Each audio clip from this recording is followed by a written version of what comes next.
Olá, meu querido irmão, meu querido amigo, um prazer ter você aqui conosco de novo em mais um Conversando com o Ateu.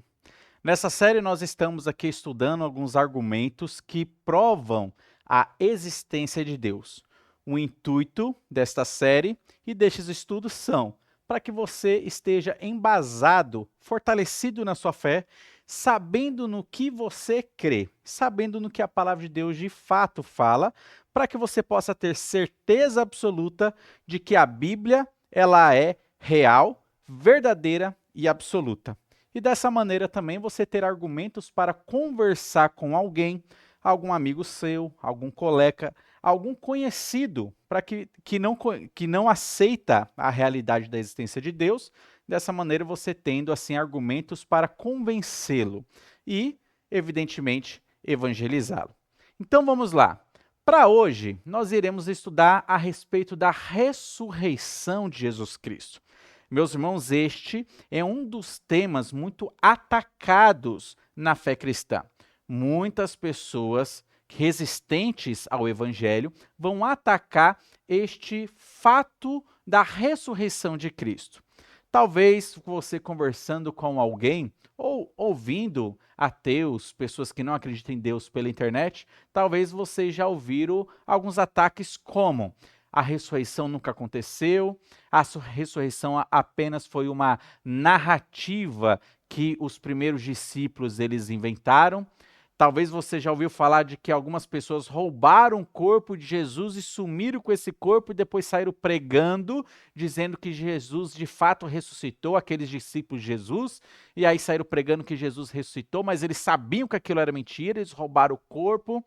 Outros vão dizer que os discípulos eles tiveram alucinações, pensando que Jesus ressuscitou, mas de fato ele nunca ressuscitou. Ataques como esses, talvez você já se deparou com alguns. E esses ataques a gente quer responder.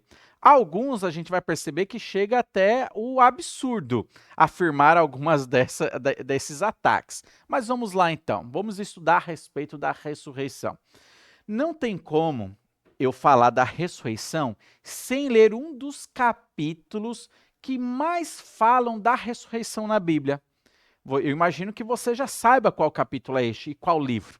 Eu lerei aqui 1 Coríntios, capítulo 15, do versículo 1 até o versículo 19, porque ele coloca ali com muita clareza a respeito da ressurreição de Jesus Cristo.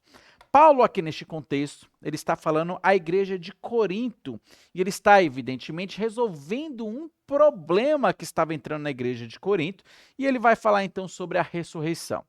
Eu lerei aqui do 1 ao 19, mas eu quero que você preste bastante atenção no que este texto ele fala, tá bom? Então, olha só, 1 Coríntios 15, do 1 ao 19, diz assim: Também vos notifico, irmãos, o evangelho que já vos tenho anunciado, o qual também recebeste, e no qual também permaneceis, pelo qual também sois salvos, se o retiverdes, tal como vô-lo tenho anunciado, se não é que crestes em vão. Porque primeiramente vos entreguei o que também recebi, que Cristo morreu por nossos pecados, segundo as Escrituras, e que foi sepultado, e que ressuscitou ao terceiro dia, segundo as Escrituras, e que foi visto por Cefas e depois pelos 12. Depois foi visto uma vez por mais de 500 irmãos, dos quais vive ainda a maior parte, mas alguns já dormem também. Depois foi visto por Tiago, depois por todos os apóstolos, e por derradeiro de todos me apareceu a mim, como a um abortivo, porque eu sou o menor dos apóstolos, que não sou digno de ser chamado apóstolo, pois que persegui a igreja de Deus. Mas, pela graça de Deus, sou o que sou, e a sua graça para comigo não foi vã. Antes, trabalhei muito mais do que todos eles. Todavia, não eu, mas a graça de Deus que está comigo. Então, ou seja eu, ou sejam eles, assim pregamos, e assim haveis crido. Ora, se prega que Cristo ressuscitou dos mortos, como dizem alguns, dentre vós que não há ressurreição dos mortos, E se não há ressurreição de mortos, também Cristo não ressuscitou. E se Cristo não ressuscitou, logo é vã a nossa pregação e também é vã a nossa fé. E assim somos também considerados como falsas testemunhas de Deus, pois testificamos de Deus que ressuscitou a Cristo, a qual, porém, não ressuscitou, se na verdade os mortos não ressuscitam. Porque se os mortos não ressuscitam, também Cristo não ressuscitou. E se Cristo não ressuscitou, é vã a vossa fé e ainda permaneceis nos vossos pecados. E também os que dormiam em Cristo estão perdidos. Se esperamos em Cristo só nessa vida, somos os mais miseráveis de todos os homens. Meus irmãos, eis aqui o texto amplo que fala sobre a ressurreição de Cristo. Paulo ele escreveu este texto para corrigir um erro que estava entrando na igreja de Corinto.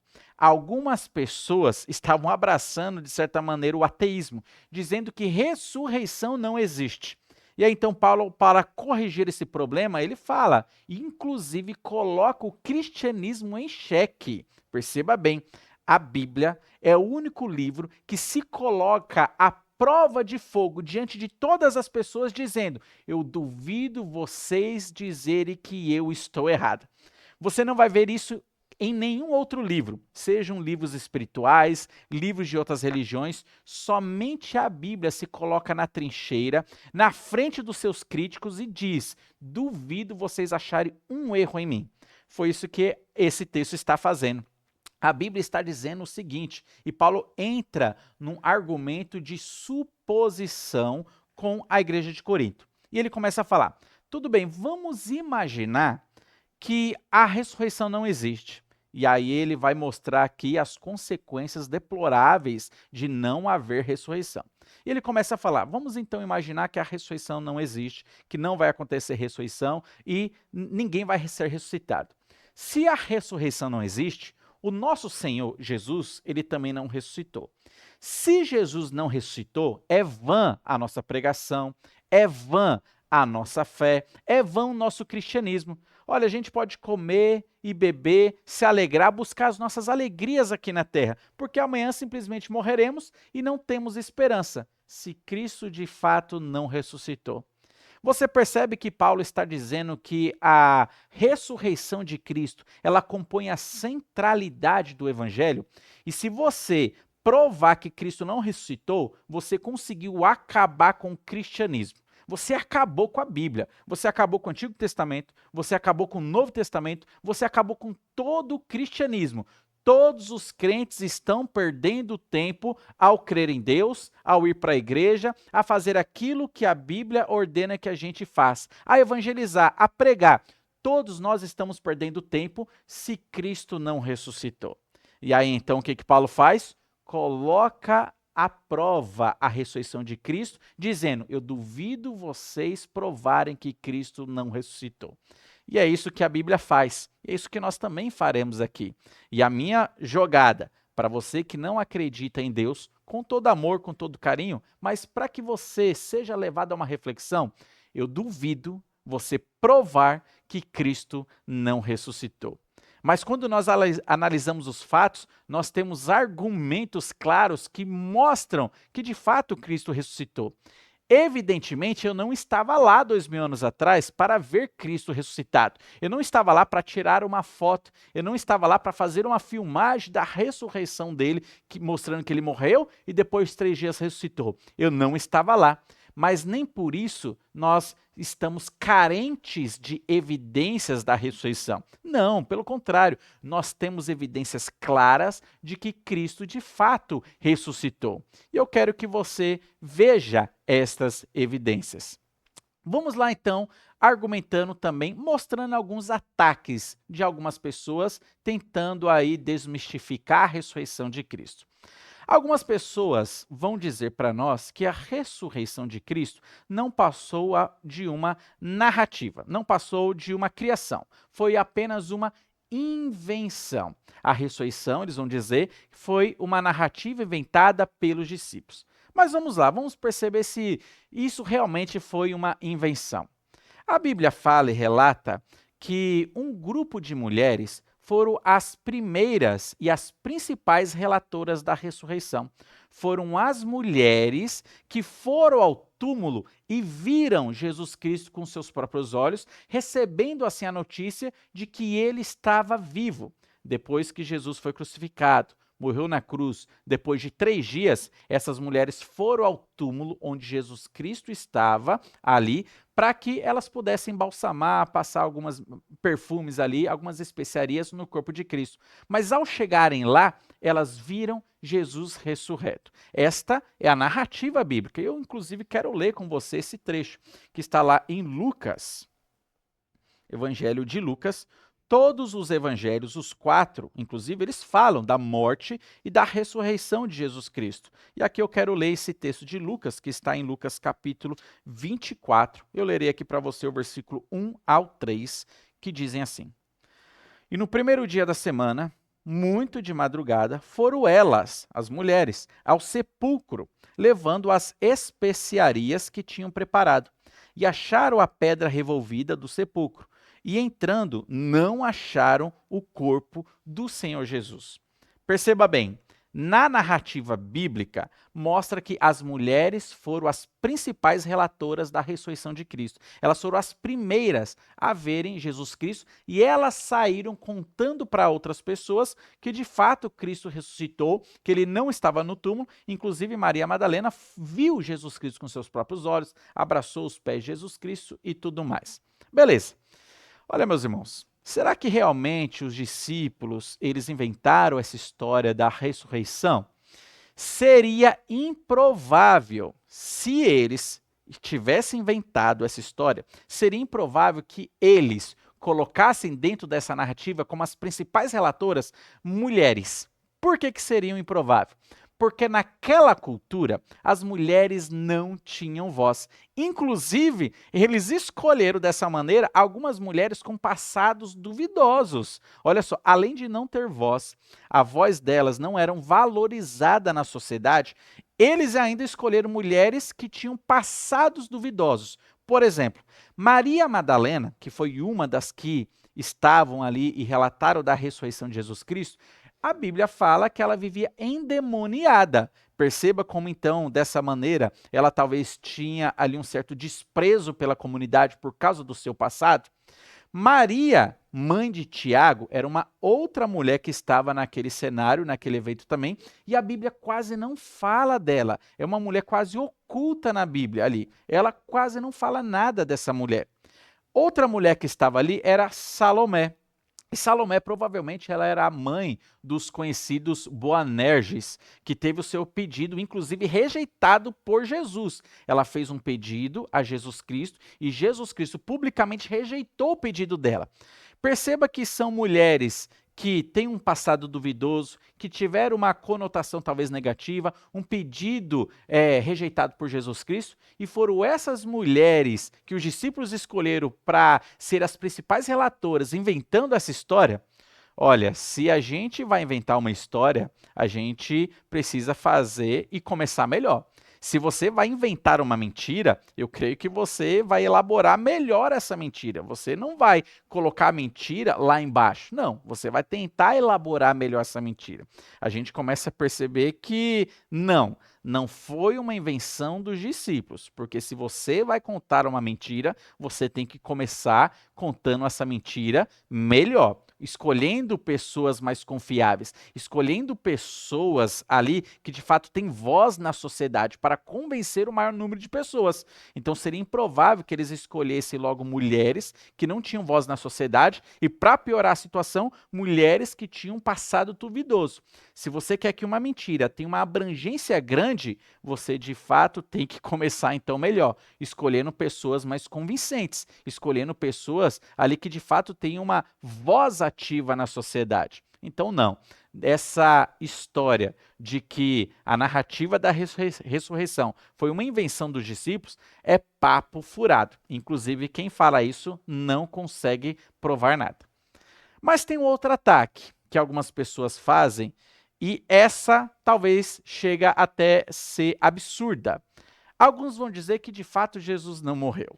Ele foi crucificado, ele foi levado à cruz e tudo mais, mas ele teve ali um tipo de desmaio permanente. Alguma coisa ali que todo mundo pensou que ele morreu, mas de fato ele não morreu. A vida ainda não tinha saído do seu corpo. Esse ataque chega, inclusive, a ser um pouco absurda. Olha lá, vamos analisar a situação. Alguém que foi severamente flagelado pelos açoites romanos. Foi o que aconteceu com Jesus Cristo. Ele foi severamente flagelado pelos açoites romanos. Não sei se você já assistiu ali o filme A Paixão de Cristo, de Mel Gibson. É um filme que retrata muito bem, sem exageros ali, de fato, como foi ali o chicoteamento que Jesus Cristo sofreu. Ali é um fato histórico, dados históricos. No filme, inclusive, vai mostrar que os soldados romanos, eles pegam aqueles chicotes, aquelas tiras de couro, mas não apenas as tiras de couro.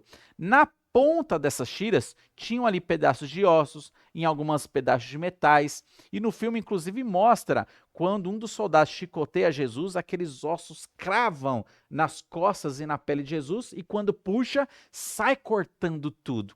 Foi isso que aconteceu com Cristo. Perceba as dores e o sofrimento que ele passou. Você vai chegar à conclusão de que ele de fato não morreu? Vamos lá. O chicoteamento e todo aquele flagelo que ele sofreu pelos romanos. Alguém que foi crucificado tendo vazados as suas mãos e os seus pés perfurados para que ele pudesse ser colocado ali no madeiro. Alguém que carregou uma cruz, inclusive pesada, era um madeiro verde. Ele carregou até o ponto de não conseguir ter que receber ajuda. Um dos soldados romanos pegaram o homem e falaram: olha, você que vai ter que ajudar agora Jesus levar a cruz até o Calvário. E perceba que as forças físicas de Jesus estavam se esgotando ali. Alguém que ficou pendurado na cruz, no madeiro, das 9 horas da manhã até as 3 horas da tarde, sofrendo asfixia e perda de sangue. Porque ali o crucificado, ele normalmente morria sem ar. Porque quando ele estava ali pendurado naquela posição, muitas vezes ele começava a perder força, se agachar. Nessa que ele se agachava, ele ficava sem ar e ele tinha que tentar se esticar novamente para tomar fôlego, mas as suas forças estavam se acabando e mais uma vez ele baixava, perdia força e perdia ar e mais uma vez ele tinha que se levantar, chicoteado e tudo mais, perdendo sangue, todo aquele flagelo que ele passou. Mas o sofrimento não acaba por aí. Olha, perceba bem, alguém que foi confirmado que estava morto pelos peritos soldados romanos. Os soldados romanos eles tinham costume de crucificar pessoas. E eles sabiam sim quando alguém morria, sabiam quando alguém estava vivo. E os soldados, segundo o relato bíblico, mostra que quando eles chegaram para ver Jesus Cristo, já viram que ele estava morto. Os soldados eram peritos na crucificação. Eles sabiam quando uma pessoa estava morta e quando não estava morta. E quando foram analisar Jesus Cristo, eles viram: este já morreu, este já está morto. Alguém, inclusive, que teve o seu lado furado, saindo dessa maneira sangue e água. E aí você pode ver a questão do derrame pleural ali, comprovando cientificamente a morte de Jesus Cristo. O fato de ter saído sangue e saído água do corpo de Jesus, quando o seu lado dessa maneira, então, ele foi furado. Alguém que foi pego, embalsamado por José de Arimateia e Nicodemos. E perceba, nem eles perceberam que Jesus estava morto, que estava vivo, quer dizer, pegaram o corpo de Jesus, embalsamaram, colocaram em panos e tudo mais e não conseguiram perceber que Jesus ainda estava vivo. Os soldados romanos que analisaram o corpo de Jesus não conseguiram perceber que ele estava vivo. Chega a ser absurdo. Alguém que ainda ficou no túmulo durante 3 dias, depois de todo esse sofrimento, todo esse desgaste físico, todo flagelo que ele sofreu, ainda ficou ali sozinho, solitário no túmulo durante 3 dias. Você imagina que uma pessoa dessa, depois de 3 dias, vai conseguir se levantar, empurrar aquela grande pedra pesada que estava tampando ali o túmulo, sair do túmulo, pelos soldados romanos que estavam fazendo guarda e montando guarda ali fora, sem ninguém ver. Você acha que realmente isso é uma realidade, que Jesus de fato não morreu? Perceba que alguns argumentos chegam a ser um absurdo. Meus irmãos, só o fato do túmulo estar vazio, o fato do túmulo estar vazio é uma prova da ressurreição de Cristo. Para provar que Cristo de fato não ressuscitou, tinha que ter mostrado o corpo de Cristo. Olha, era muito fácil, o corpo de Cristo estava na mão dos romanos. Era muito fácil, o corpo de Cristo estava acessível à liderança judaica que era contra Jesus Cristo e contra essa ideia de Jesus, dele ser o Messias e o Cristo. Era muito fácil, era somente mostrar o corpo, mas o túmulo ficou vazio e o corpo não estava lá. O túmulo vazio é uma prova da ressurreição de Cristo. O túmulo vazio, inclusive lá até hoje, é uma prova cabal de Cristo de fato ressuscitou. Perceba bem, as mentiras, meus irmãos, elas têm pernas curtas. Você já ouviu essa frase da sua mãe? Olha, não vai mentir para mim, porque mentira tem perna curta. Logo eu vou descobrir que você está mentindo. Algumas pessoas dizem que os discípulos simplesmente inventaram essa história, inventaram a ressurreição de Cristo, montaram ali a narrativa da ressurreição, sabendo que Cristo não ressuscitou. Alguns vão dizer que os discípulos foram lá, roubaram o corpo de Jesus, esconderam o corpo de Jesus, enterraram outro canto e começaram a pregar que Cristo ressuscitou. A mentira tem perna curta. Se fosse realmente verdade que eles inventaram uma mentira, era fácil de descobrir. A minha pergunta para você é: você sabe que os discípulos, eles morreram e sofreram porque diziam que Jesus havia realmente ressuscitado? Você sabe que eles sofreram dessa maneira? Olha só, a Bíblia fala de vários sofrimentos, inclusive os apóstolos morreram por afirmarem que Jesus ressuscitou. Mas só para deixar um pouquinho claro para você, olha só o que diz Atos, capítulo 5. Eu lerei aqui o versículo 29 ao 33, para você ver um pouquinho do sofrimento que esses discípulos passaram, porque afirmavam categoricamente que Cristo havia, de fato, ressuscitado. E Atos 5, 29 ao 33, diz assim: Porém, respondendo, Pedro e os apóstolos disseram: Mais importa obedecer a Deus do que aos homens. O Deus de nossos pais ressuscitou a Jesus, ao qual vós mataste, suspendendo-o no madeiro. Deus, com a sua destra, o elevou a príncipe e salvador para dar a Israel o arrependimento e a remissão dos pecados. E nós somos testemunhas acerca dessas palavras, nós e também o Espírito Santo que Deus deu àqueles que lhe obedecem. E ouvindo eles isto, se enfureciam e deliberaram matá-los. Meus irmãos, a liderança religiosa era contra Jesus. A liderança religiosa foi contra esses discípulos que ficavam falando que de fato Cristo tinha ressuscitado. Eles estavam fazendo planos para matar os discípulos, para maltratar os discípulos. Inclusive, eles foram açoitados em várias ocasiões pela liderança religiosa, porque eles afirmavam que Cristo havia ressuscitado. A família de cada discípulo aqui foi colocada em risco, porque eles afirmavam que Cristo tinha ressuscitado. Muitos deles tiveram seus bens saqueados, seus bens roubados, porque eles afirmavam que Cristo havia ressuscitado.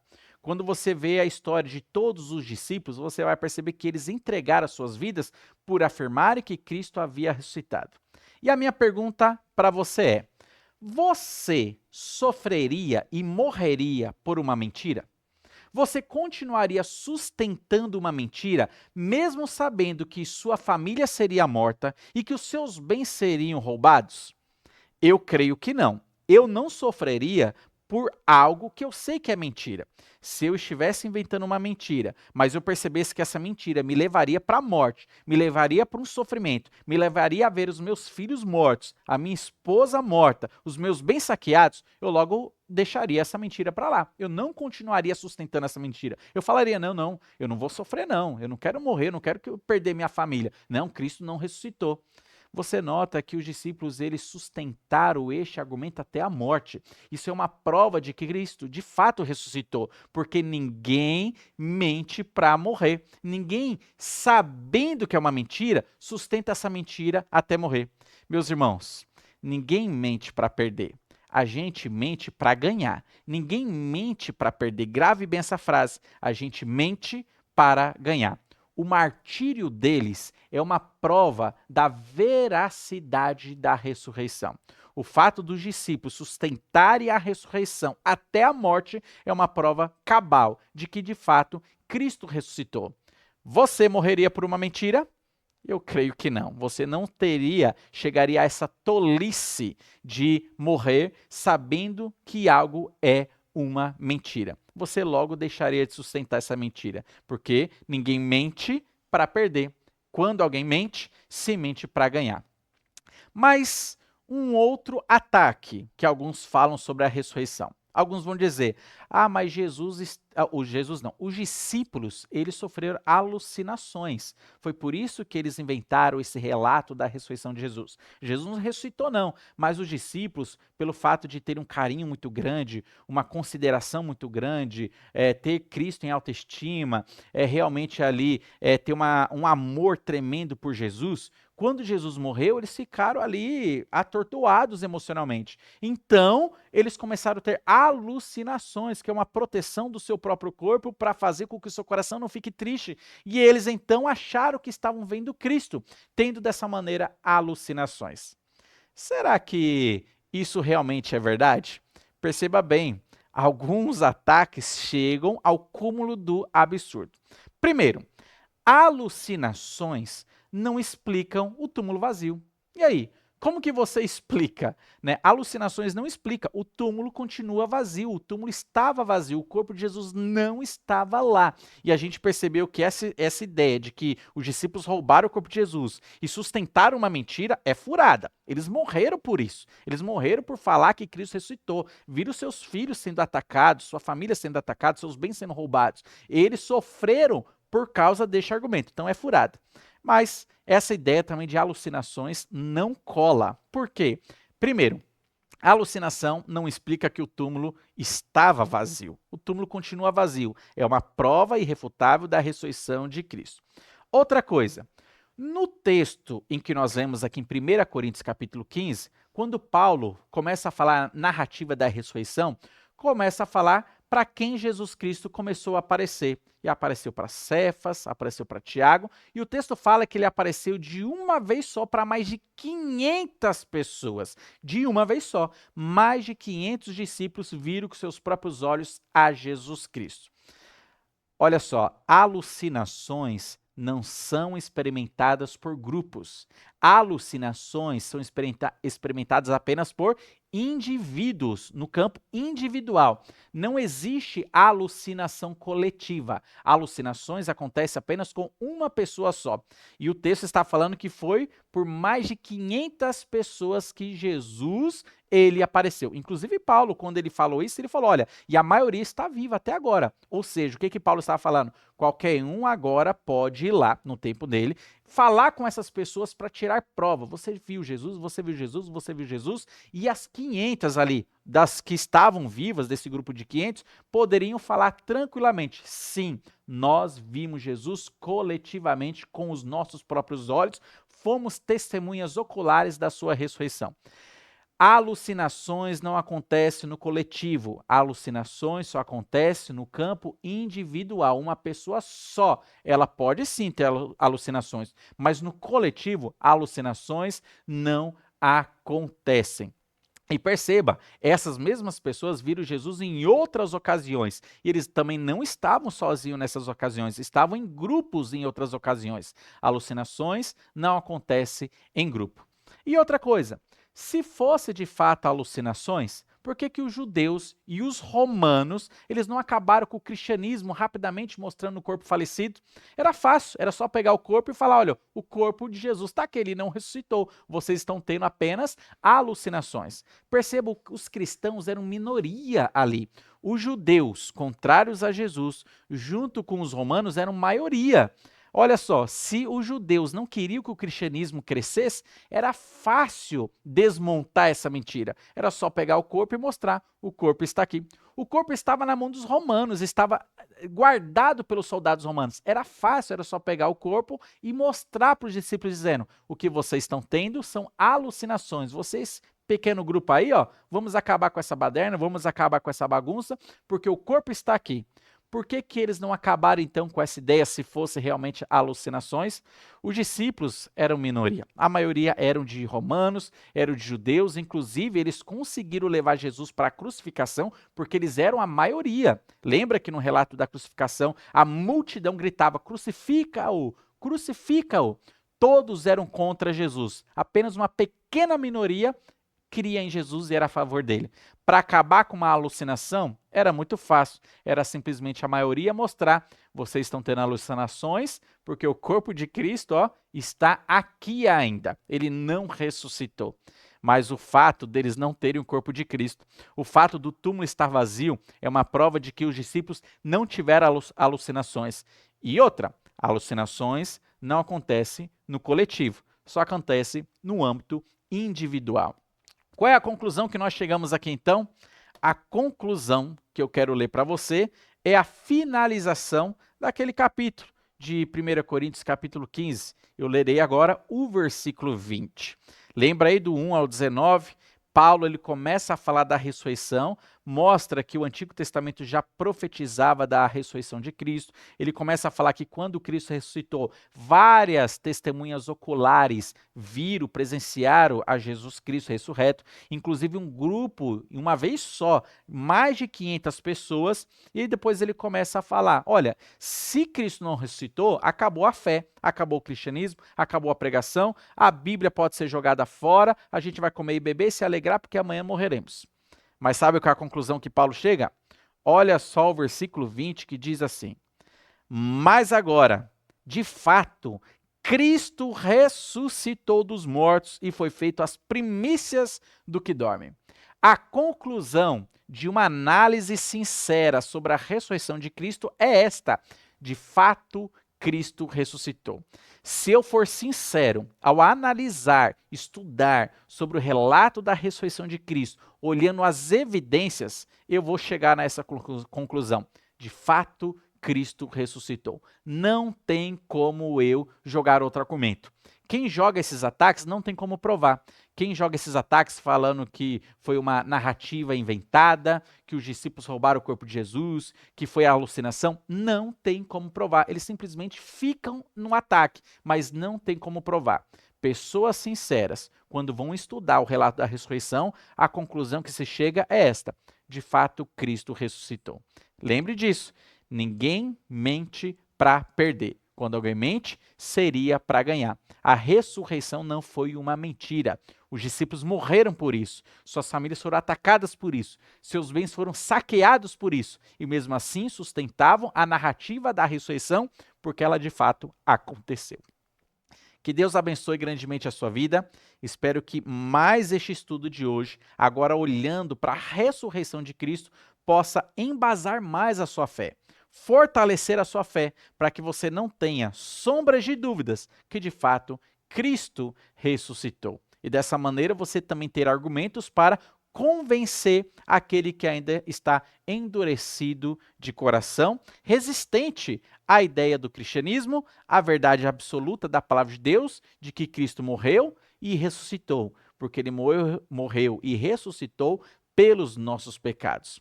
O amor de Deus é revelado por nós pelo fato de Cristo ter morrido na cruz pelo meu pecado, pelo seu pecado, pelo nosso pecado. E o amor dele foi comprovado ainda mais pelo fato de Cristo ter ressuscitado dos mortos. Que Deus abençoe você e a sua casa com toda a sua família.